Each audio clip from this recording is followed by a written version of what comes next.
Bloomberg Audio Studios. Podcasts, radio, news. This is the Bloomberg Daybreak Asia podcast. I'm Doug Krisner. You can join Brian Curtis and myself for the stories making news and moving markets in the APAC region. You can subscribe to the show anywhere you get your podcast and always on Bloomberg Radio, the Bloomberg Terminal, and the Bloomberg Business app. Max Bondurri, founder and CEO of SGMC Capital, for a closer look at the markets. We seem to have entered a risk-off period here, Max. What do you think is the cause of that? Well, the main one, of course, is the geopolitical tensions that we have seen in the Middle East, unfortunately.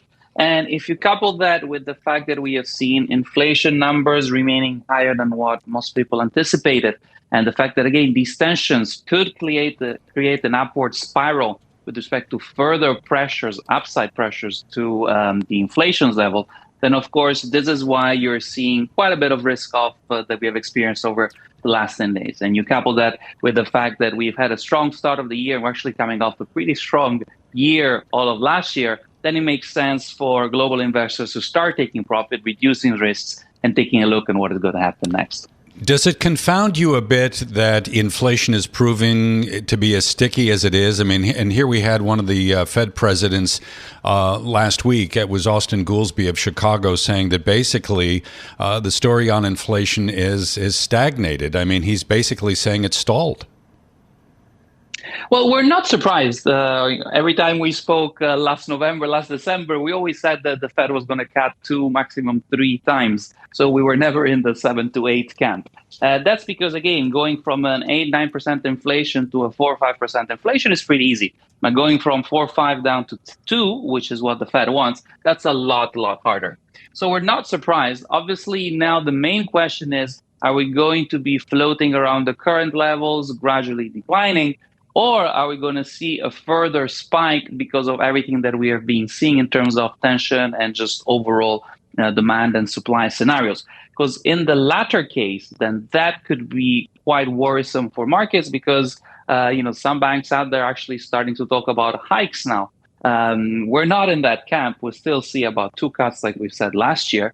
But clearly, it's a whole different scenario with respect to what most investors were expecting in January. So it's a dual mandate. The labor market is a lagging indicator, and it seems like the Fed is waiting to see what happens with labor. If the Fed waits until it actually weakens, might that be too late? Is there a real risk that it waited too long?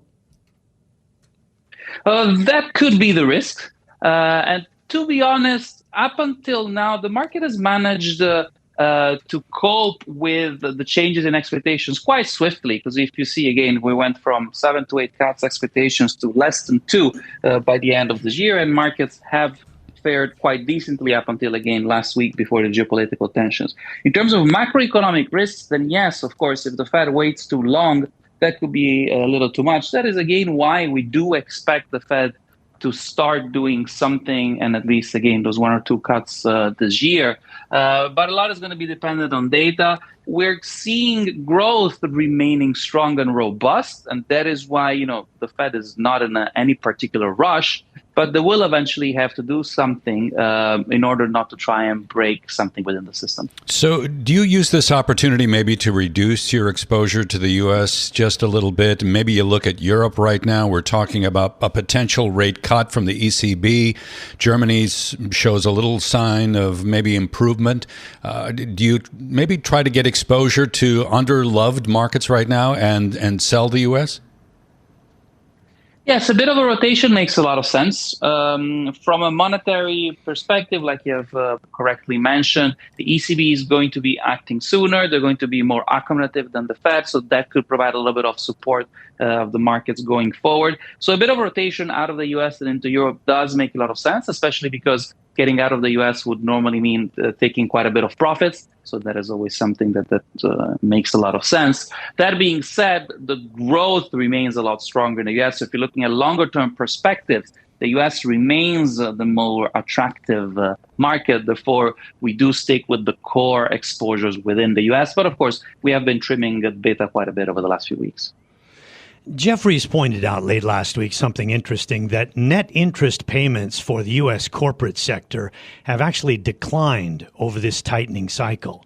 And that's because the large cash balances of the big tech companies combined with listed corporates refinancing or terming out their debt. And also households did sort of the same thing. Do you see that as a positive that maybe doesn't get as much discussion as it could? Well, corporates in general have been a lot more prepared this time round for the current, let's say, slowdown, even though slowdown in growth is not exactly that. But in terms of environment with respect to interest rates, they have been cutting their expenses a lot earlier and a lot more proactively than it was in the past cycles. They've probably learned from the past. And even, as you correctly pointed out, from an interest rate payment, they have been doing what they had to. Of course, the large tech companies are going to be skewing the results a little bit on one side. But in general, corporates have been acting quite well. And that is probably why you're seeing growth and, in general, earnings come out pretty decently and pretty robustly. And that is what is keeping the economy afloat, even though rates are remaining high. So I'm curious to get your take on what you're seeing in China these days. I mean, we were talking last hour about how disappointing some of the monthly activity data was for the month of March. I'm thinking industrial output and retail sales. Yeah, there's a big question mark over the Chinese consumer. Yes, we know the property market is still in the process of deleveraging. Is there enough that would interest you in putting new money to work in China right now? At the moment, it's difficult to increase exposure to China because, once again, we know that it's weak and probably a lot of the negatives are out there. But from an economic perspective, we're not particularly worried. Yes, we are obviously in a weak environment, and it's likely to remain that way. But what we need, again, before putting more money to work is having more visibility with respect to the business environment, with respect to the rules and regulations which are going to be taking place in China, and with respect to the overall support for the market that the government and the local authorities are going to be providing. Because, again, this is the real risk when you have very little visibility with respect to what is going to be happening on that front. And that is when you're going to be then finding yourself holding an industry or some names which on paper look very good and in terms of prospects look very good, but then because of changes, again, in the rules or legislations or requirements, then all of a sudden that play doesn't look so great anymore. Okay, Max, you talked a little bit about rotating into Europe. What would be your top conviction call at the moment? Well, currently, obviously, in the fixed income space, locking in some of the yields makes a lot of sense. Don't go too high on the duration risk and don't go high actually on credit risk because the credit risk spread is not particularly interesting. But do look to add the fixed income exposure in the 4 to 6 years kind of maturity. That for us makes a lot of sense. In terms of the equity, we do, after the current correction, remain constructive because, as mentioned again, growth and numbers remain decent and robust, but take exposure in a risk-adjusted way. Therefore, we do prefer long calls rather than outright purchases. That's because, again, you are exposed to the upside, but you only have a limited downside should things decline. And do have a hedging mechanism in mind, whether that's gold, whether that's oil, depending on how your portfolio is positioned, should, and hopefully not, but should geopolitical tensions rise any further. Very quickly, Max, 30 seconds, walkabout economics. How are things in the Lion City right now? How are they doing? Well, they're doing well. And in terms of perspectives, given the change in leaderships, there's a lot of optimism going around. Again, Singapore, with always a safe harbor in times of uncertainty. And that is likely to prove true again going forward, given the environment that we're living. Max, thank you very much for joining us. Max Bondurri, founder and CEO of SGMC Capital.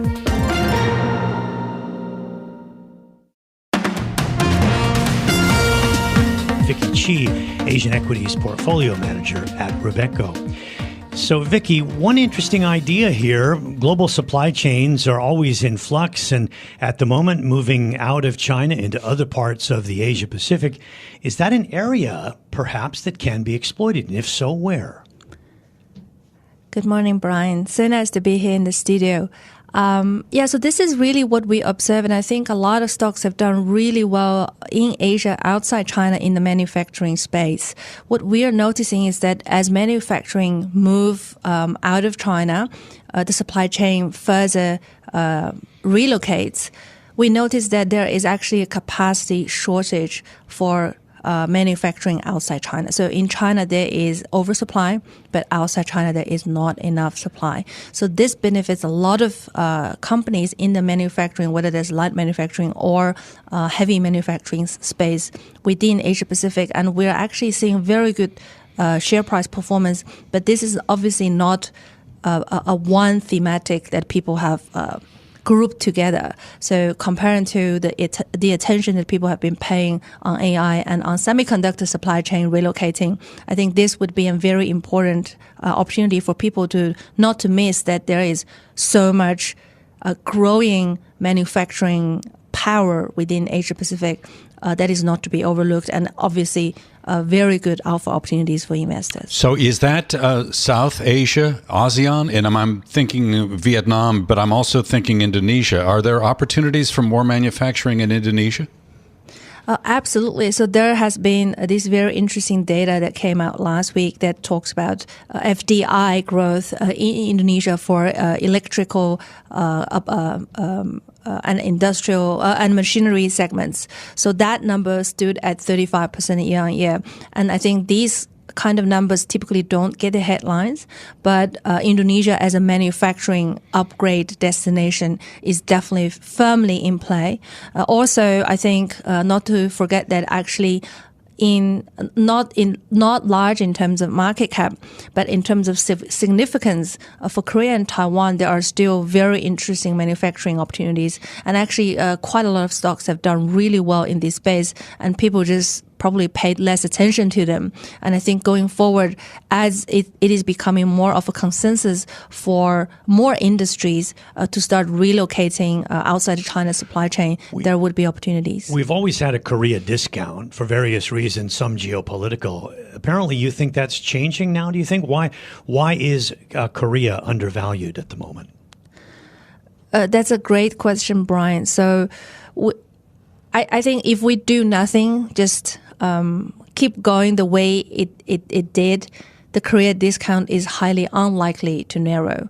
So what market has noticed is obviously this value up program in Korea, and the Korean market has responded with great enthusiasm into the announcement of the news, because people recognize that in Japan we have seen this before, but knowing that in Japan this it took about 8 years before improving corporate governance and shareholder returns become a sort of consensus in the Japanese corporate world, is going to take a long time in Korea before this actually becomes a real consensus. So this has been a top-down drive in Korea. And what we are seeing is that when we speak to companies, there is a very large difference between the management that are open and actively thinking about improving shareholder returns by taking concrete actions to increase payout or improve, let's say, the corporate return profiles. Whereas there are companies that basically don't really care about returns. And if you ask them, they would say, oh, we have our CapEx programs, we're going to invest in 1, 2, 3, and there's no change to us. So it's going to make a huge difference for investors, whether you're buying those companies that are open to change and will show concrete actions versus those that are highly, stable and not changing their attitude. Yeah. And we have seen that divergence in the Japanese stock market very, very obviously. So I would expect the same to happen in Korea. And with the hype kind of going off a little bit from the stock market, I think there is great opportunity to make some money. I'm glad you mentioned Japan, Vicki. I'm wondering if Japan in any way benefits from the move to diversify out of China. And if so, how does that manifest?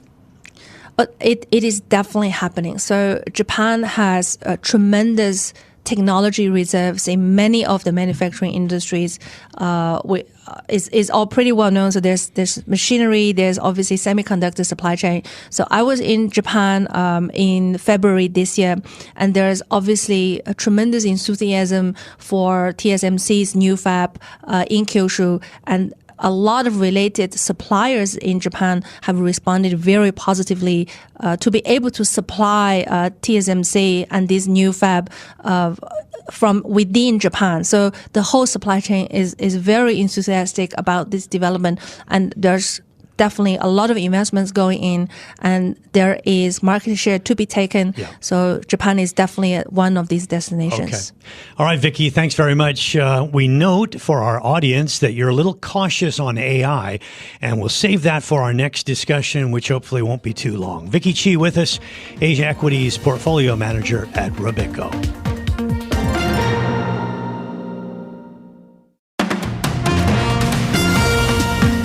Dana D'Auria, Co-CIO at Envestnet, to take a closer look at the market. It's always good on a Monday morning to have kind of a lofty discussion, Dana. We can also get to the news flow as well. But I'll start off with how the Fed looks at its mandate, because there's been a lot of discussion of this of late. Of course, many say that the Fed waited too long to start raising interest rates. So one of the interesting questions now is, will it also wait too long to start cutting to avoid a downturn? Or will it act early with the feeling of prescience? I'm curious about your take. Well, I think there's more danger of them waiting too long than the other way around. I think the Fed is going to be more concerned about letting inflation tick up. Obviously, they can't control what's going on in the global arena and causing oil prices, energy to spike, which is giving them some consternation around inflation.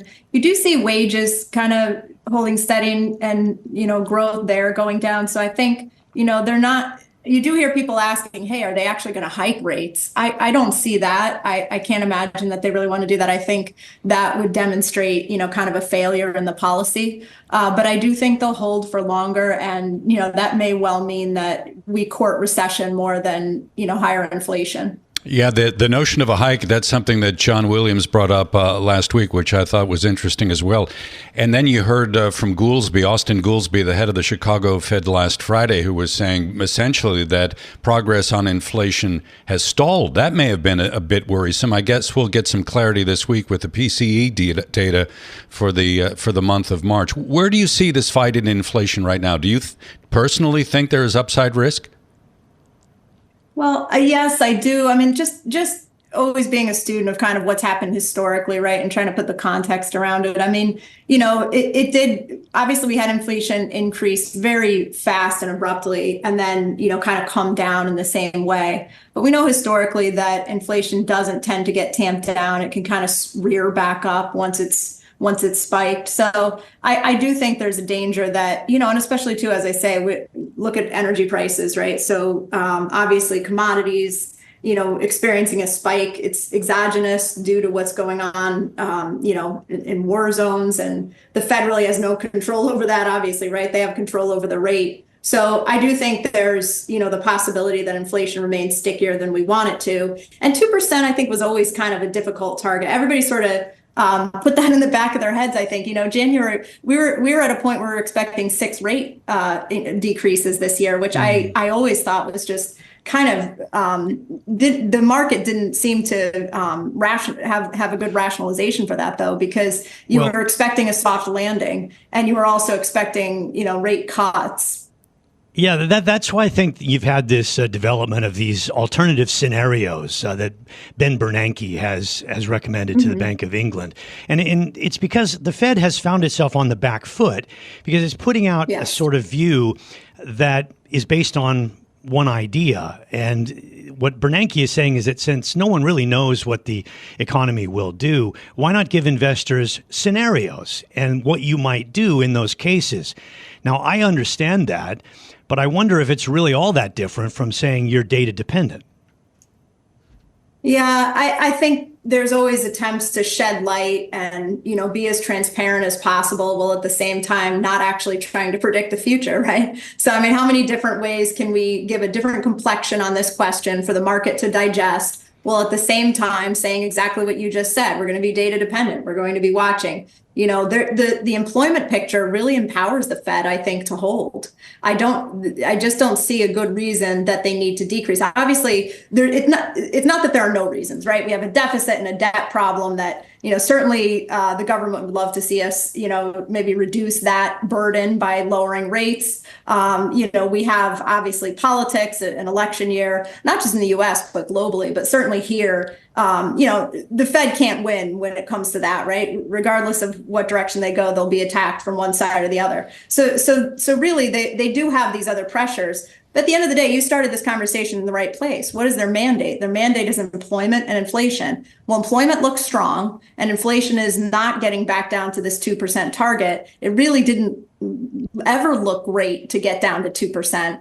And now it's looking like it could be stickier. So, they're going to be data dependent, but I think it's asymmetric. They'll lean towards staying higher for longer. Hey, Dana, before we let you go, I think we have to talk a little bit about earnings. I mean, it's going to be a thick week this week. 178 companies within the S&P report. Big tech is going to dominate.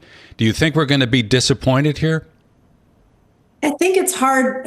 It's really hard not to be disappointed when you're priced to perfection. And I know you hear that, it's not revelatory. But I also think the other thing, of course, hovering over all this has been the AI boom. And, my opinion on this, and I've shared it a lot, is that these makers of AI have been doing really well. But what's starting to surface is that the users of AI are going to need a little bit more time, and that time is going to be measured in years, not quarters, for actual productivity increases. So while the makers, at some point, their prospects start to have to be spread out a little bit too, right? Because just look around, you talk to corporate players, everybody's sort of looking at each other saying, yeah, we're looking at it, we're exploring it, we're trying to see how AI can help us. You're not hearing a lot of great stories about the users of AI suddenly becoming more productive or figuring out how to best use it.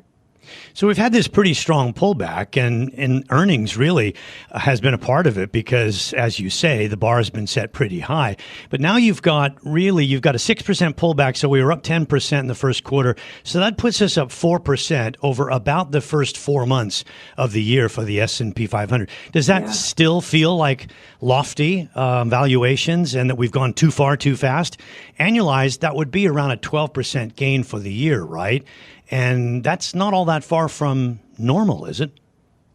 No, it isn't. And I think your points are valid. And if we think that multiples increase dramatically on the back of the AI story, and then we have some, recognition that story is going to take much longer to play out, which was sort of where I stand on it. I do think it's reasonable to think that the market progresses at maybe a little bit steadier of a pace and not, this jump up. All that being said, it's, one fantastic series of returns from one of these AI makers. I think this market, would eat it up and you'll see an immediate term kind of positive impact because there is the promise, right? It's just when does that promise kind of come through? But, with the volatility that will be coming this year, likely because of the election, and that's not to say whoever wins, right? The returns, generally speaking, don't correlate that well. But volatility does beget volatility. So with what we have ahead and annualizing that 4 and saying, hey, 12, that wouldn't be a bad year from my perspective. Well, speaking of AI darlings, NVIDIA was hard hit last week. I think the stock was down about 13.5% for the week. We don't get earnings from NVIDIA for another month. I think the trading desk over at Goldman Sachs was describing NVIDIA as the most important stock on planet Earth. Are you thinking maybe that this has been a significant break here in the stock, or maybe it's a buying opportunity in the view of many that are still disciples of the AI trade? I think AI is hard for folks to model. And so these prices you're seeing in these companies that produce AI components are, a lot of it is based on very forward-looking terminal value. These are the growthiest growth stocks. And so that means that the models, when there's any kind of volatility in the expectation, that it almost gets, I won't say they're lotto ticket. I think you have to go a little bit into smaller cap range or what have you. Okay. But there's a flavor of that because the models are not, who's modeling AI use? Yeah, that's a good question. Dana, thanks so much. Dana D'Auria, Co-CIO at Envestnet. This has been the Bloomberg Daybreak Asia podcast, bringing you the stories making news and moving markets in the Asia Pacific. Visit the Bloomberg Podcast channel on YouTube to get more episodes of this and other shows from Bloomberg. Subscribe to the podcast on Apple, Spotify, or anywhere else you listen, and always on Bloomberg Radio, the Bloomberg Terminal, and the Bloomberg Business app.